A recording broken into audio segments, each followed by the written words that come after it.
PT HM Sampurna Tbk memaparkan kinerja dalam 9 bulan, dari awal 2022 hingga September. Pihak perseroan mencatat pertumbuhan yang positif, setelah sempat mengalami masa sulit di pandemi COVID-19. Presiden Direktur Fasilis Gekat Zelis mengatakan, perusahaan menunjukkan kinerja yang positif selama 9 bulan di tahun 2022.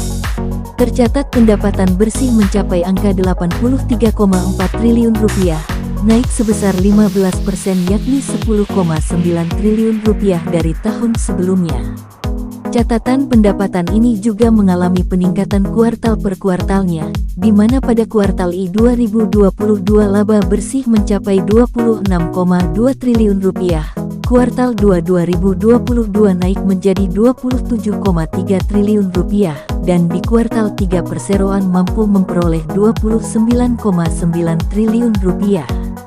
Kondisi ini juga didukung dengan peningkatan volume penjualan produk, yang juga diiringi dengan kenaikan harga rokok sekitar 8% hingga bulan September. Peningkatan volume yang didukung dengan kekuatan produk-produk kami. Kami menjual 65,6 miliar batang pada 9 bulan pertama, atau sebesar 7,9% dibanding tahun sebelumnya, kata Gekat Zelis, dalam pemaparannya melalui saluran telekonferensi, Selasa tanggal 1 November tahun 2022. Sementara untuk market share, Gekat Zelis menyampaikan, pada kuartal 3 2022 mencapai 28,2%. Persentase ini merupakan yang tertinggi dalam 6 tahun terakhir, dan naik 0,2 poin dibanding tahun sebelumnya. Sementara untuk periode 9 bulan ini, dengan adanya tekanan pasar sejak tahun 2019, kami berhasil menstabilkan pangsa pasar kami 28%, tambahnya. Menurutnya, kekuatan produk, termasuk portofolio premium dalam kategori rokok buatan mesin dan rokok linting tangan, menjadi pendorong utama kinerja perusahaan tumbuh. Salah satunya yakni volume rokok Sampurna Amil tumbuh 29,3 miliar batang, atau mencerminkan 12,5% pangsa pasar dalam periode 9 bulan tahun ini.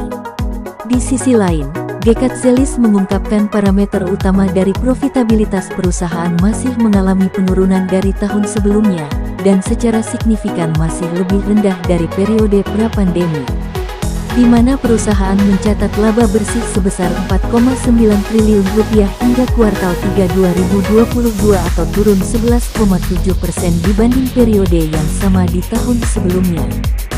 Sejak 2020 profitabilitas kami sangat terdampak oleh kenaikan cukai 2 digit dan melebarnya kesenjangan cukai. Ditambah lagi, dengan adanya penurunan daya beli yang mengakibatkan signifikan down trading pada konsumen, katanya. Walaupun demikian, profitabilitas pada kuartal 3 2022 membaik dari semester I 2022 serta dari periode yang sama di tahun sebelumnya. Margin laba kotor mencapai 15,1%, naik dari saat 2021 kemarin, begitu pula dengan margin EBIT dari 7,1% menjadi 7,6%, dan margin bersihnya dari 5,7% menjadi 6,2%. Hal ini didukung oleh pertumbuhan volume dan perbaikan portofolio. Selain itu, untuk pertama kalinya sejak tahun 2019, pada kuartal 3 tahun ini kenaikan harga dikurangi dengan pajak cukai memberikan hasil yang positif, ungkapannya. Menurutnya, peningkatan jarak pajak cukai sedikit banyak memberikan pengaruh pada pendapatannya, termasuk juga memberi sumbangsih bagi inflasi RI. Sebagai contoh, pada kategori sigaret kretek mesin SKM, melebar dari Rp195 per batang pada 2017 menjadi Rp385 per batang di 2022. Hal ini secara tidak proporsional berdampak pada produsen volume golongan I dan memicu adanya down trading. Kami berharap kebijakan fiskal mendukung jarak cukai yang berkelanjutan serta memenuhi pemulihan ekonomi, kesehatan masyarakat, ketenagakerjaan, serta target penerimaan negara, tandasnya.